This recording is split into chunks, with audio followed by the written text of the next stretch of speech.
Welcome once again to Unstoppable Mindset, where inclusion, diversity, and the unexpected meet. And what are we going to do today? Unexpected, I'm sure. But I really am glad you're here with us and that you're going to spend some time with me and our guest, Katja Surya Lany, who likes to go by Katja Surya. And I'm going to ask her to explain what Surya is all about because it was the name that she was given, which she has told me about, but I think it's better coming from her. I think it's pretty cool, actually. Katja is a very interesting woman who has had some extremely interesting life experiences. We met through an event we've talked about on Unstoppable Mindset before, Potapalooza. And I got a chance to meet Katja, and out of that came this podcast. So we're really glad to have the opportunity to spend some time with her and for her to spend some time with us. And we'll have a great conversation, I'm sure. So Katja, welcome to Unstoppable Mindset. We're glad you're here. Hey, Micah, I'm so glad to be here. And unstoppable mindset, yeah, that is so good to have. And you cannot have an unstoppable mindset when you are suffering from limiting beliefs. So I'm really happy to be in this community where we are all passionate about creating that unstoppable mindset for us. And to answer your question about my name, I really love both parts of my name. Katja, it's the name that I received from my parents, and it means the pure one. And Surya is the name I received from my mentors, and it means the sun goddess or the fire woman. Well, there you go. And I am sure we're going to discover that all of that fits as we go through and chat today. So thank you for Yeah, explaining that. And is there any special meaning to Lany, or it's just there? I have no idea. Never looked Yeah, into that. I understand. Well, I appreciate that. Well, let's start by maybe Yeah. you talking a little bit about you growing up in the early Katya, um, before I gather a lot of things happened. So tell us about kind of the early you. Yeah. It was certainly not an easy and pleasant environment to grow up in because I experienced it as an environment where mom and dad were always fighting. And of course, that was very difficult for baby Katya because I wanted them to be getting along with one another. I wanted the environment to be peaceful and pleasant, but that's not how it came across. So I actually made this secret vow to myself back then. When I'm a grown up, I will create a family of joyful togetherness. And then there was this moment in my life when I was this 45-year-old woman realizing, oh my gosh, I might have not fulfilled on that sacred vow that I made to myself.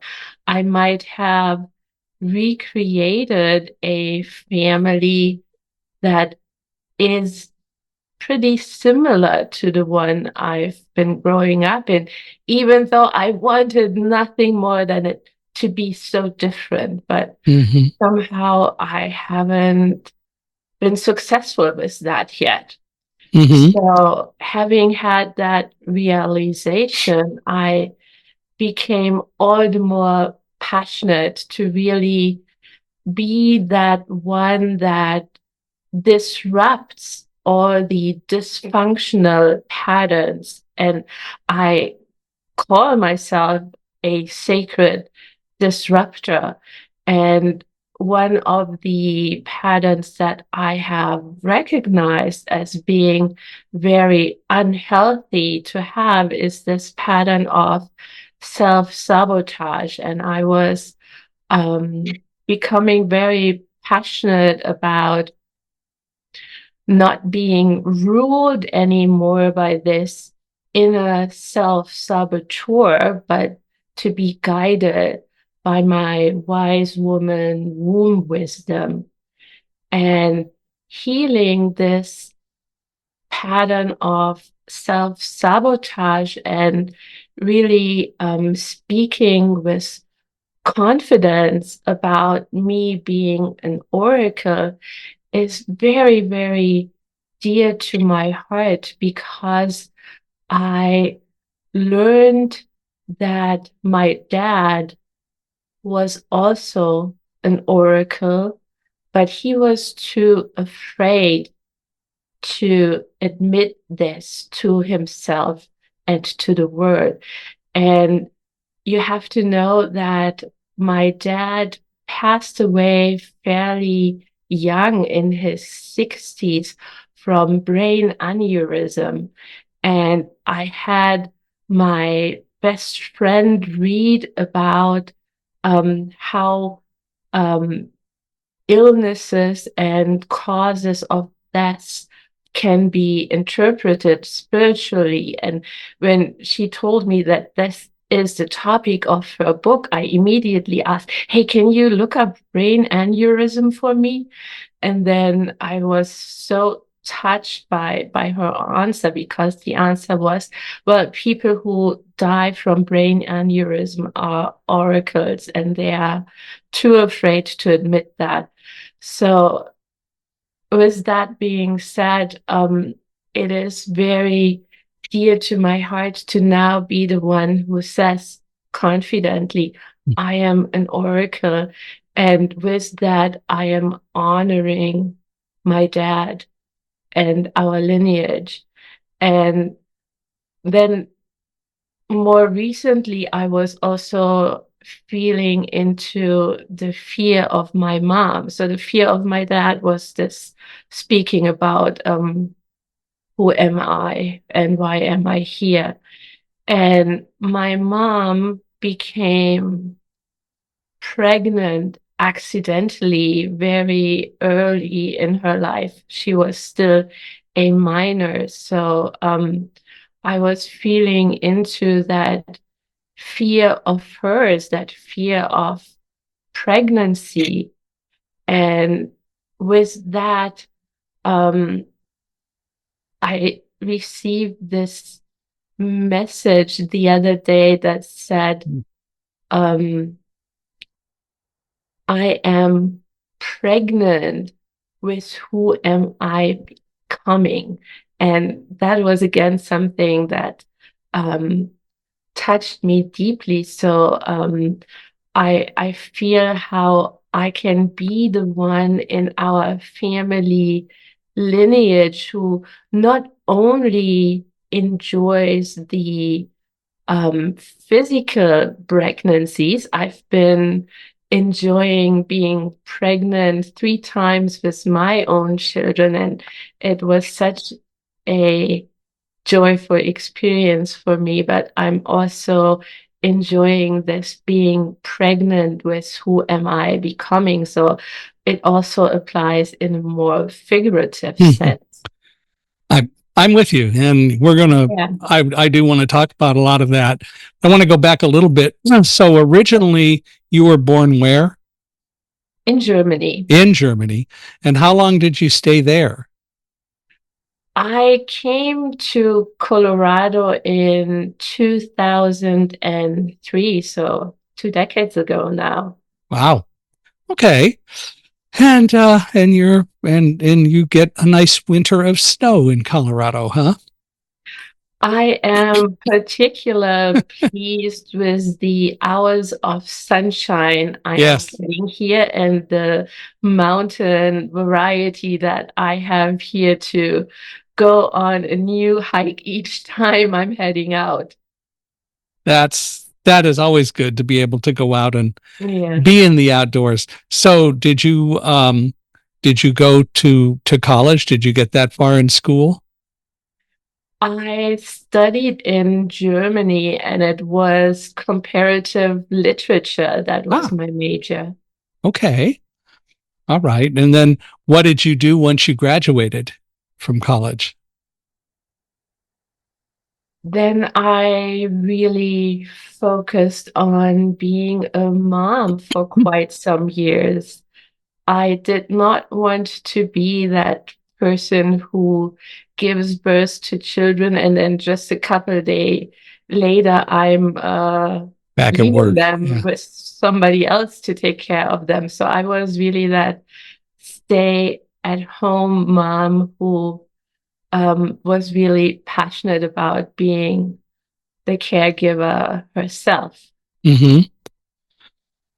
Well, And that, that love for the little ones continued to be very key in my life because after um, having taken care of my own children, I continued taking care for the little ones as a Montessori primary educator. okay. Yeah. And so what do you do now? Now I am working as a Joie de Vivre energy healer. And this name, Joie de Vivre, which means joy of life in French language, Right.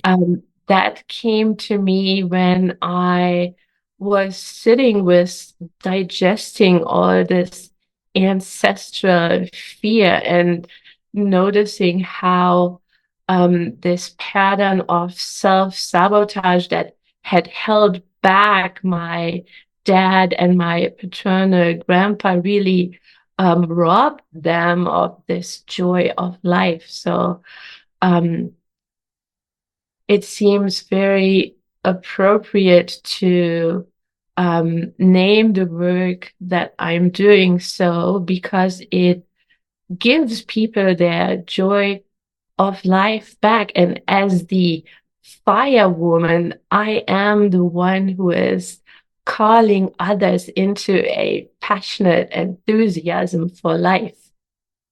Well, you have clearly had a life where you've wanted to love and to spread joy and be joyous, but I gather you had challenges along the way with that because of family and things in your family that for quite a while things were hard because you talk about a breakthrough and we'll get to that, but you talk about that happening at 45. So what was it really like before you had that turn of events?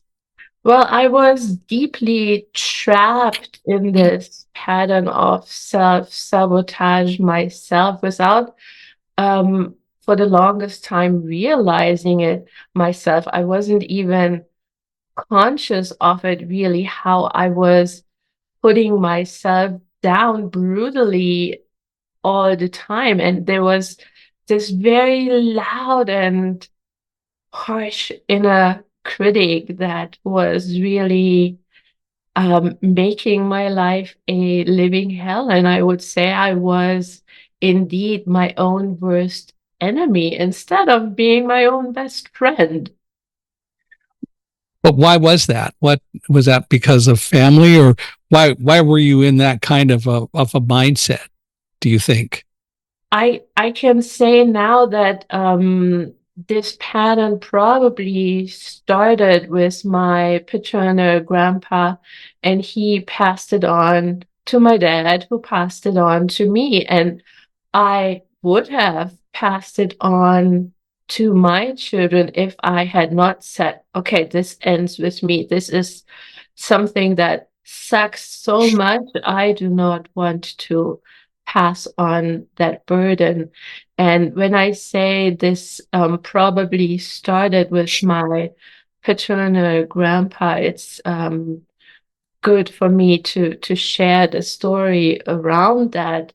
And it's a very tragic story, and it's not difficult. It's not easy to speak about it. It's actually difficult, and that's why that story had been so tabooed in my family for so many years. It only came to um, be spoken about after years it had happened. And it was that my paternal grandpa was at home alone with their firstborn. My grandma was out running errands, and somehow he was neglectful in his responsibility to watch out, because that little baby got a hold of detergent and Mm. didn't survive ingesting that detergent. And so there must have been this huge, huge guilt in my grandpa. And he was probably unconscious that he made this decision. Okay, this is too awful. Um I can't handle this. And the only way um to tackle what has happened is when I start punishing myself. And um so that pattern of having that inner critic was being born there.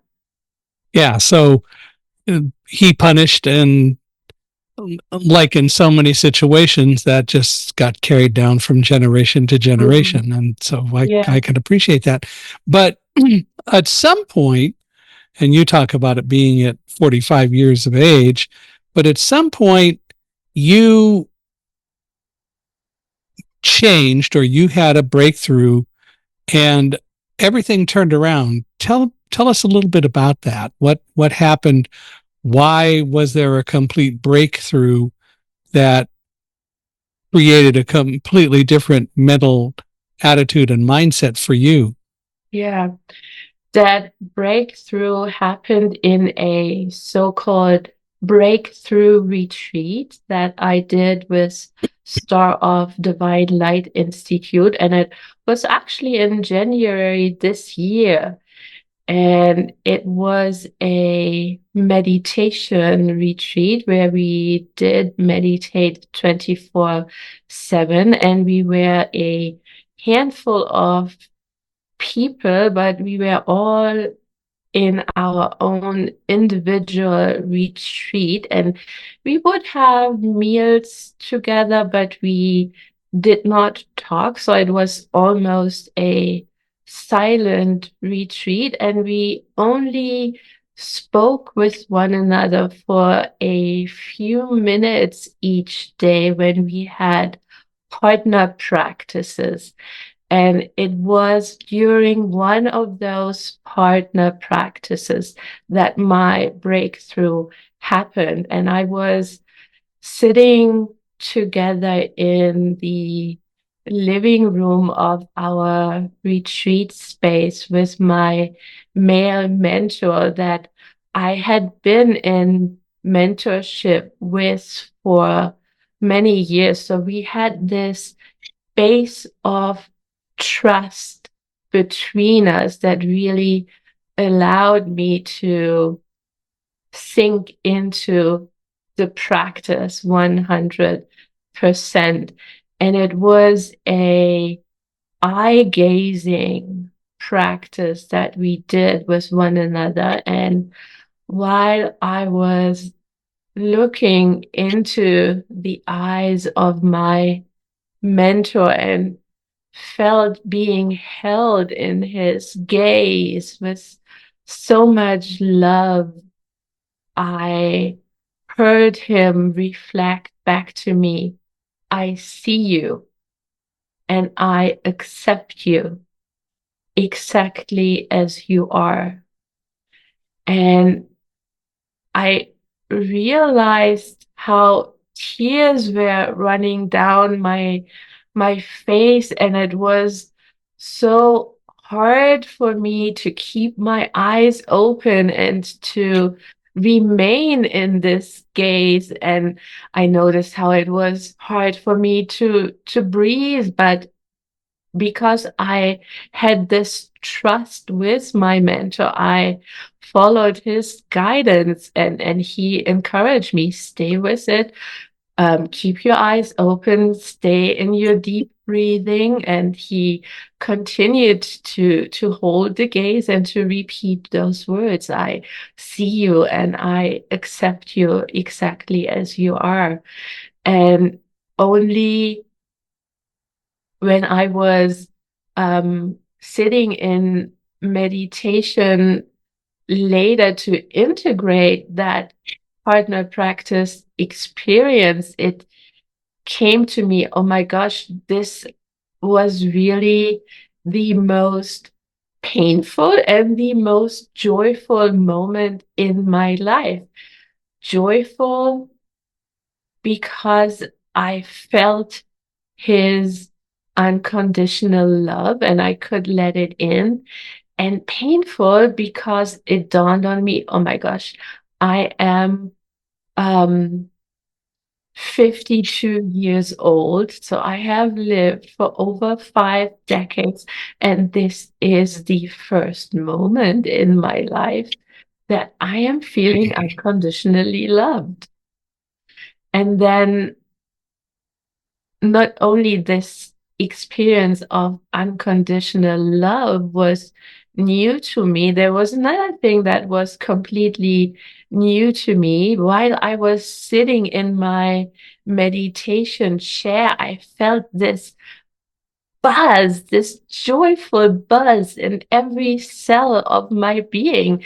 And it felt so good that I really wanted to have more of that and to come back to that sensation again and again. And it is really accessible to me now whenever I attune back to that moment. And it is really this being seen through fully that shook me out of my denial. And I would say that before it was so typical for me to answer the question, how are you? With I'm fine, without really admitting that I was everything else than fine, because there was this huge amount of pain, this huge amount of fear, not only in me, but in our entire lineage. And um, it was really key to face this pain and this fear so it could be transformed. So how But has I realized I succeeded doing that.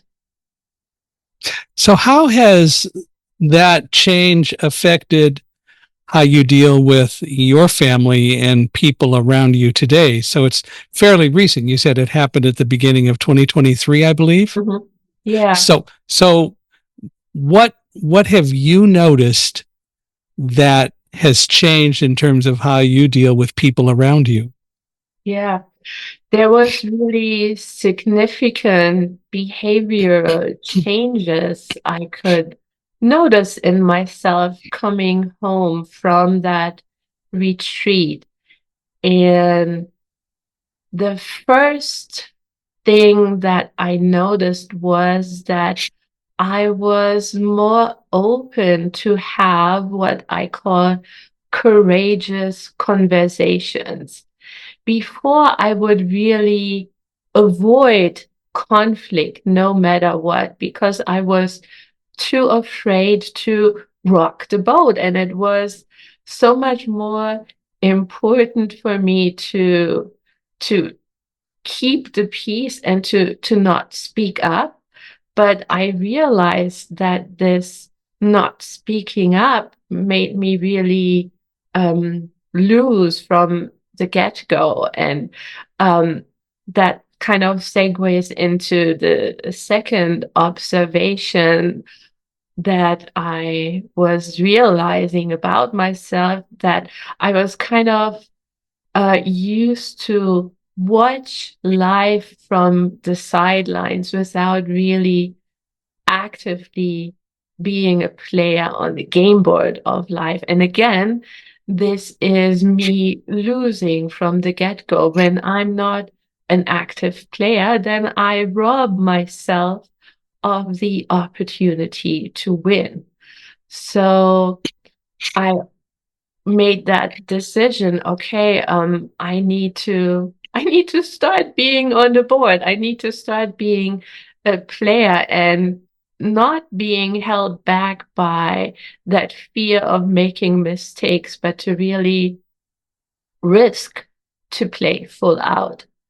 And that showed, for example, in me signing up for a video mastery course that I would not have done before because I would have been way too afraid to press that go live button and to be on video. But because I had made that decision to play full out and to take more risks, I signed up for the course and I mastered that challenge to be on video. I felt the fear of doing so and I did it anyway.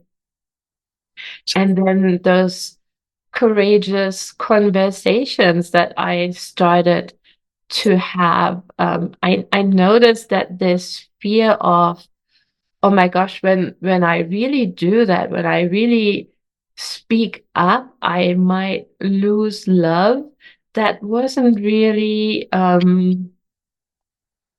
that wasn't really so. It was really the opposite that was true, that having courageous conversation leads to more love, to more bonding, to more connection. So all in all, those behavioral changes really impacted my life for the better. And I am now better able to let in the goodness of life. And that was really the same that happened in that breakthrough moment. It was so painful to let in the words of my mentor, I see you and I accept you exactly as you are.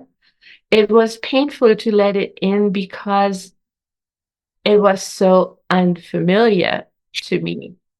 But it was important to let it in because it created so much joy in me. Because what is better than the joy of receiving unconditional love? What is better than letting in all the goodness of life? So again, when you came back from that retreat, what were the reactions of your family and people around you as you made this substantive change in the way you operated and the way you were? So what did other people say about it? It really feels like relationships improved. Not only my relationship with myself had improved due to this greater self-acceptance and coming out of denial, but also relationships between me and the people around me improved. And um, it's really an inside out effect, right? This change within ripples out to the external, and me improving my relationship with myself positively impacts the relationships that I have with my loved ones. How, if you were to point to specific things that have changed in your relationships with loved ones and so on, what would that be? What are substantive things that you can point to that have changed for the better since your breakthrough? I would say that it's really important in a relationship to not hold back with expressing your own truth and your own needs. And I would say that I can role model this now. I speak more openly about what feels true for me and what I need. And me doing that gives others permission to do the same. And I would say that the effect of openly speaking about um, the emotions within is that there is um, an improved emotional intelligence in the relationship dynamic. Well, so clearly there's been a lot of change. If you were to summarize it, what are, let's say, three things that you want people to know about you today? I would say that in this pattern of self sabotage, there is really a pattern of overgiving.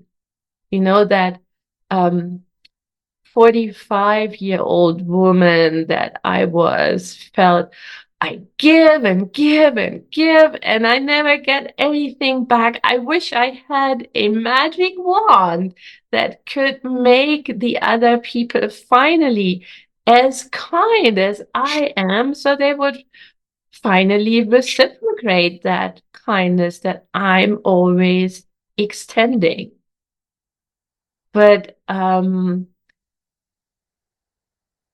giving and receiving really need to be in a balance. And when there is this emphasis on giving in the overgiving of the self-saboteur, then the receiving side of your being suffers. So that was quite a healing journey to open up that receptivity within. And I feel I was able to do that by having this um, feminine side of me come online, which previously had been turned off. And receptivity is a very uh, primary characteristic of the feminine. So it's all about being in this tracking stage of um, what's going on inside of my body rather than being in the figuring out approach and living your life from the mind only. And with continued dedication to be in this tracking mode, I was eventually able to feel my emotions on a visceral somatic level and to use my emotions as pointing me towards where I needed to head next, because emotions are really your body's messengers, and it's important to feel them to have that internal feeling navigation system for yourself. So listening within really allowed me to hone my intuition as my new superpower. where before that internal guidance through my intuitive knowing was kind of clouded or buried under my doubting mind.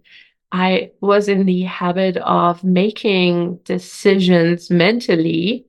And when somebody is doing that, then there is immediately this second guessing. So I was always in this state of trapped in mental looping and immediately questioning, did I make the right choice? And really always doubting and never trusting myself. And when I instead listen to my intuitive guidance, then there is no doubt. Then there is trust with it. So it is feeling so much better now. So when you're talking about trust and trusting yourself and so on, does that also carry out to others? That is, you talked about giving kindness and not getting. Is there any possibility that, in fact, people tried to deliver kindness and you just weren't ready to accept it because you really were too focused on just you internally and not really dealing with others as well? Yeah.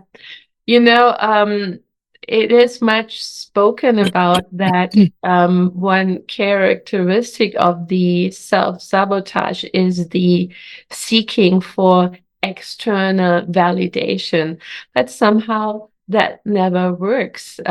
It's really necessary to have that inward focus and to feel your inner value inside. And once you feel it, then it can be felt.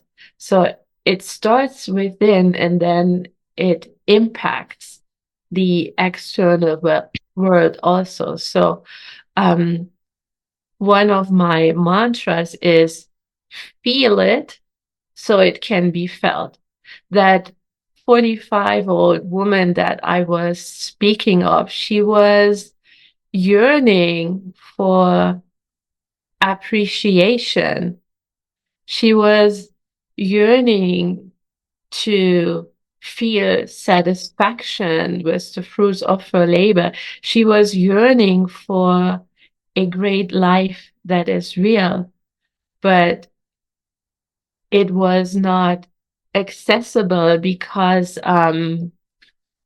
she wasn't really feeling it within. She felt taken for granted. She felt her hard work wasn't paying off, and she felt, well, that great life, that's not really within reach for me. I can only dare to dream of it, but I can't make that a reality.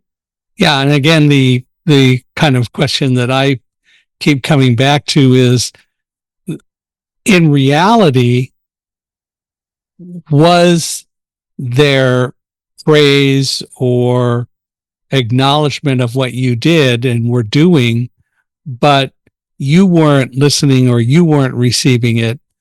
Um, and was that a part of the issue, that you really didn't know how to receive or Mhm. take any of that? Yeah, and that's what I'm getting at, is that in reality it does come back to your perceptions and your discovery that maybe people aren't really as bad as you thought.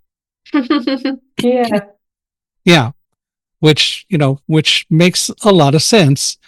And we often tend not to look at our world and really recognize what is around us and how good things perhaps really can be, because we're just locked into one way of thinking about things. And until we think about it and open our own hearts, we can't receive the love and kindness and joy that other people are ready to impart to us. Yeah, this is such a beautiful and powerful keyword, the heart opening. That is really much of what the healing journey is all about, feeling safe enough to open the heart completely. And I really love what I have learned as the sacred breathing phrases. They are on an 8 count, and when I inhale, I feel I accept all that is given to me. And when I exhale, I feel I give all that my heart does contain. So tell me, if you would, a little bit more about what you are doing now, your career as a healer and so on.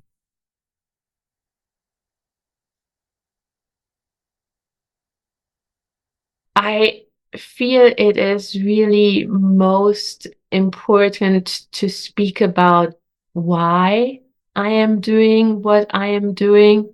And in that context, it feels very important to me to phrase that I am doing what I am doing to honor my lineage and Sure. to really um, radiate that I know today what is my place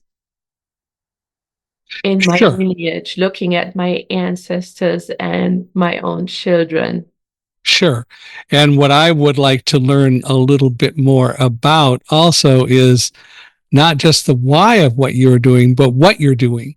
So um, I think people would be interested to know just exactly what it is that you do in addition to why you do it, so that they can kind of relate to that.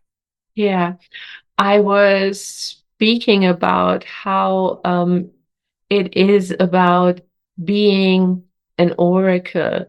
And, you know, with that, it's really being a powerful creator also, because the best way to predict the future is to create the future. And somebody cannot powerfully create when they are in a victim mindset. So, what I am doing in my Joie de Vivre energy work is facilitating for others to get out of that victim mindset into feeling what a powerful creator they truly are. And because they can feel that, they can manifest it and really create the life that they are dreaming about, and not just be trapped and fantasizing about it, but really making that dream become a reality. So And what are, yeah, go ahead. um, it is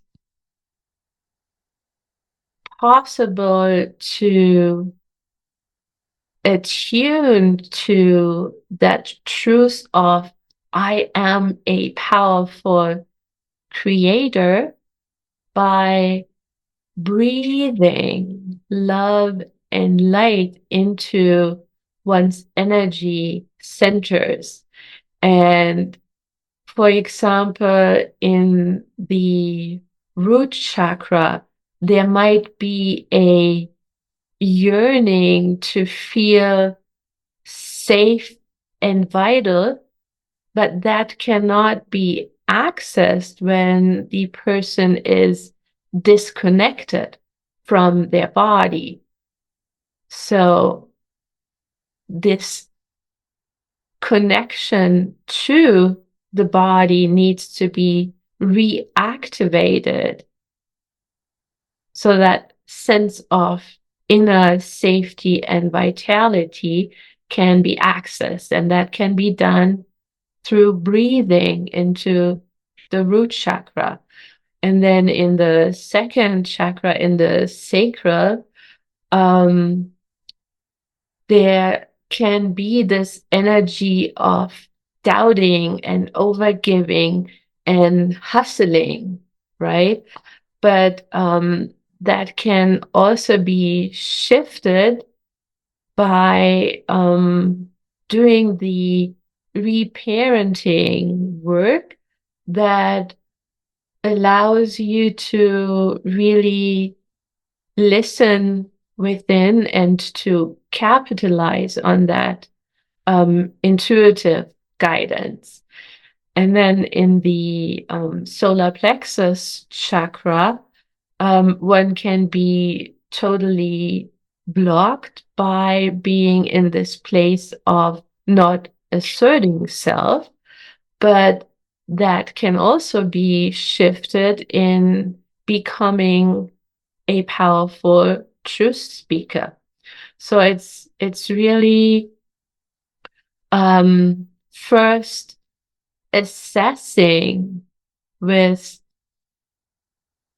vulnerable rawness what is the state of my energy centers, what is really the truth of my root, sacral, and solar plexus energy.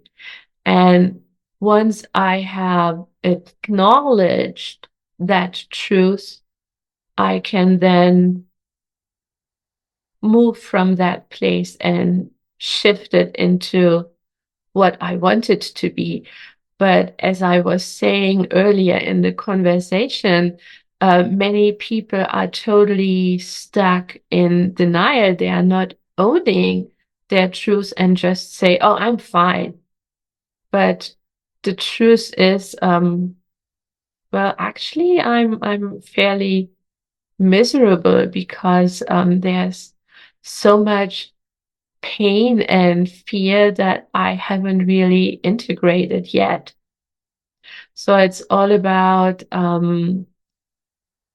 summoning up that courage to digest emotions that have not yet been felt completely. And that is really the definition of an energetic blockage. It's all emotions that haven't been felt, emotions that are not in movement. There is this saying that emotion is energy in motion, and an energy block is when there is an inability to complete an emotion. So And yeah, go ahead. yeah, I can, Well, I let feel me it ask this. in So doing that work. sure. So today you're teaching some of those skills to people, or exactly what do you do?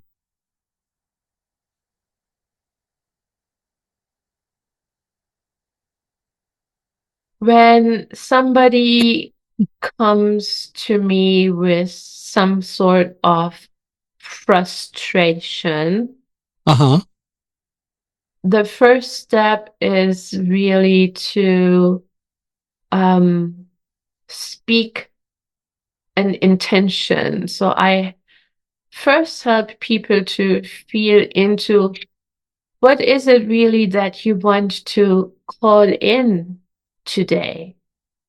And once we have that potent intention, and an intention is potent when it captures what you want to invoke in just a few words. I would say 5 words or less is the sweet spot.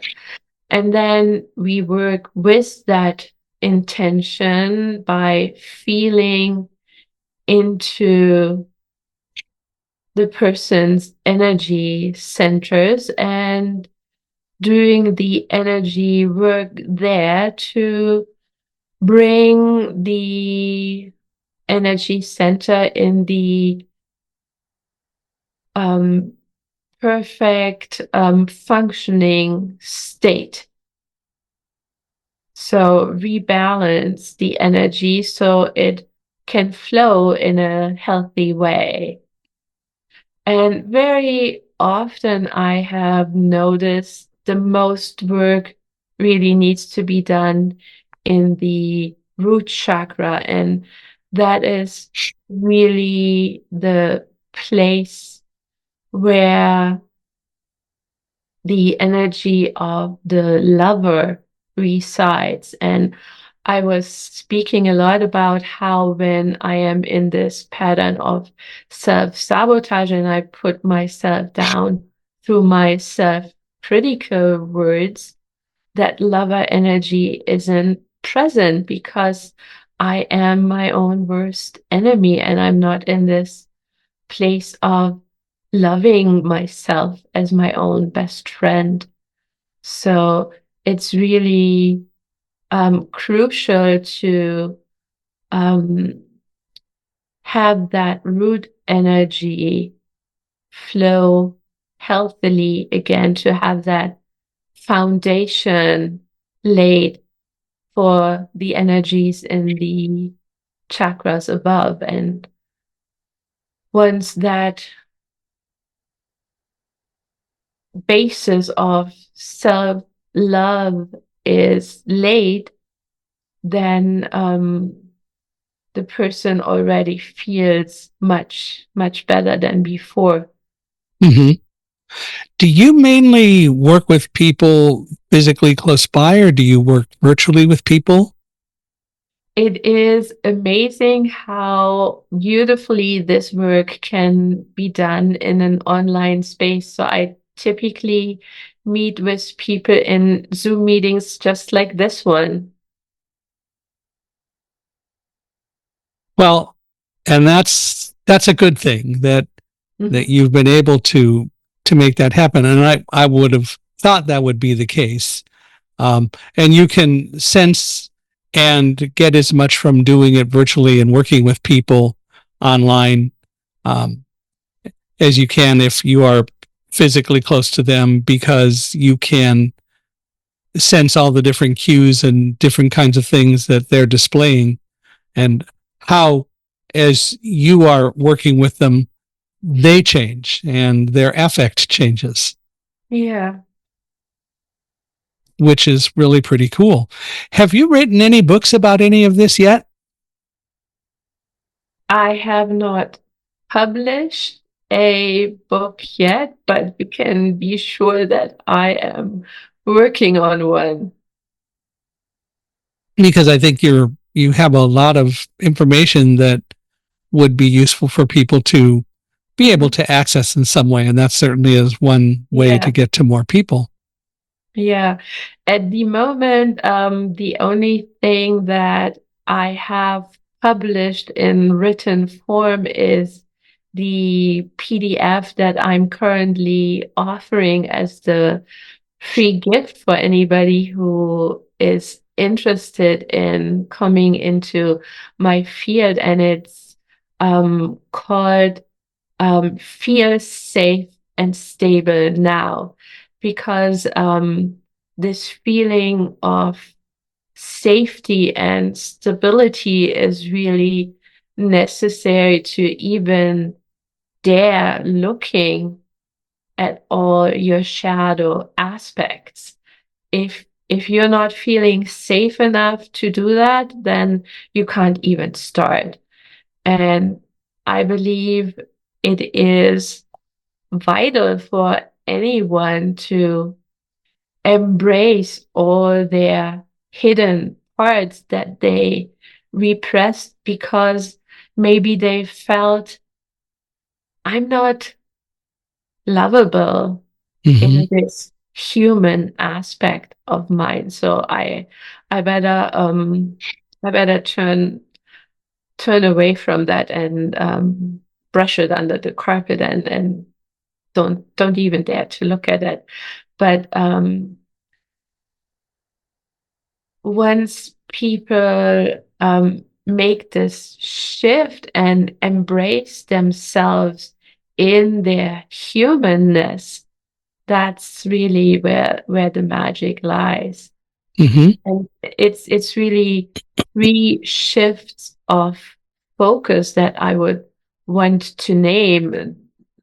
The the first one being this, I allow myself to be that human that I am, and to really accept myself in my humanness. And the second shift is to move from the external focus to the internal focus. And the third shift is to be in what I call your now power.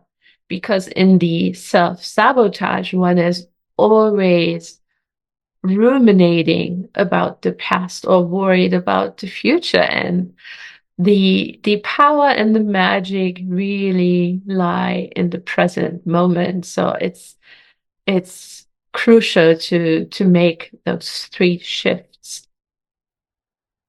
Mm-hmm. To change topics a little bit, what prompted you to come to Potapalooza? What does that do for you, or what is your interest in podcasts? That has to do with my realization. I need to speak about my journey, Uh-huh. and um, this is a way for me to overcome that ancestral fear. Yes, it is scary, but I am Sure. feeling it and I'm doing it anyway. I choose to confidently speak about everything that was previously tabooed. I am the one who now talks about things, and Mm-hmm. um, Podapalooza is the event for speakers. So I felt drawn to that one. Good for And you. it was really fun doing all those interviews or conversations during the Podapalooza event. And it was the most joyful experience for me when I spoke for the first time on an online summit.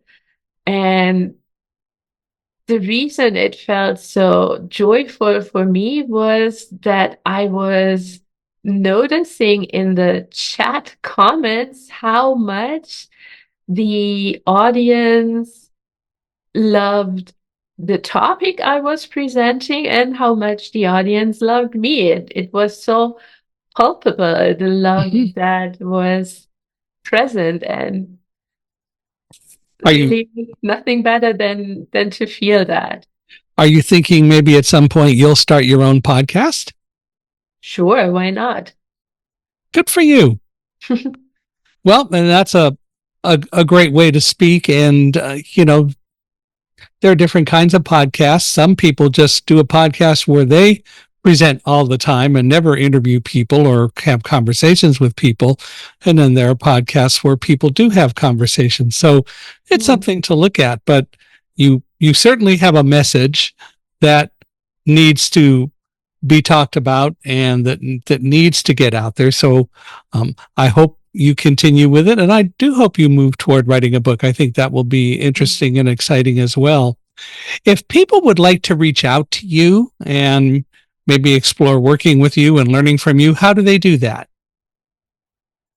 We will put all my information into the show notes, We right? are we are going to, but if you will tell people as well, that would be good. Or just give people some idea of how they can reach out to you.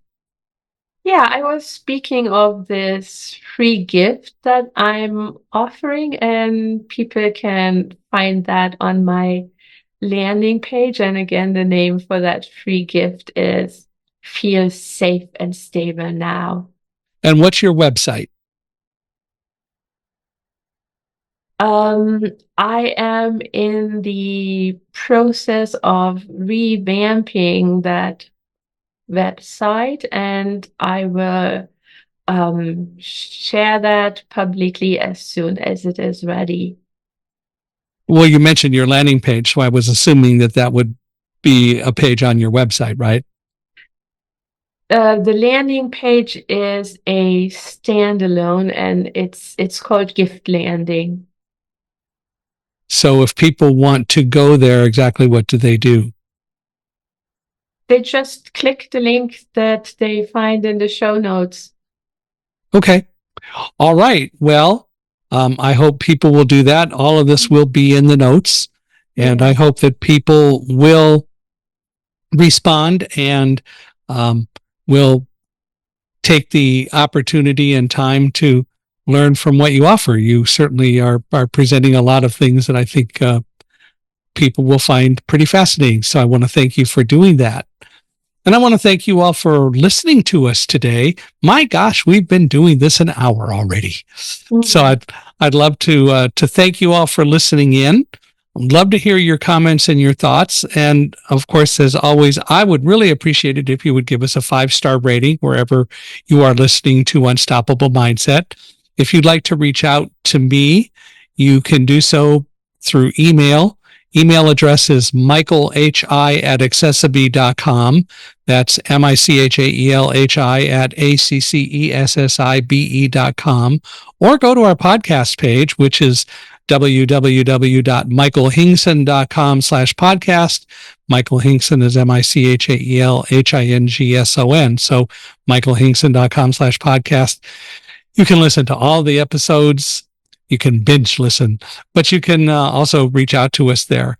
And I would also ask any of you listening, as well as you, Katja, if you know of anyone who might be a good guest who you think ought to come on Unstoppable Mindset, love to get your introductions and your recommendations. We appreciate that a great deal. So would love to have you do that. And again, Katja, for you, thank you very much for being here. I really appreciate you taking the time to come on Unstoppable Mindset. And maybe we'll be able to do more of it in the future. But thank you very much for being here. For sure, Mike. And as I'm saying goodbye to the listeners, I would like to summarize the 3 main takeaways for the audience. Number 1, commit to self-care. Number 2, hone your intuition. And number 3, follow through with it.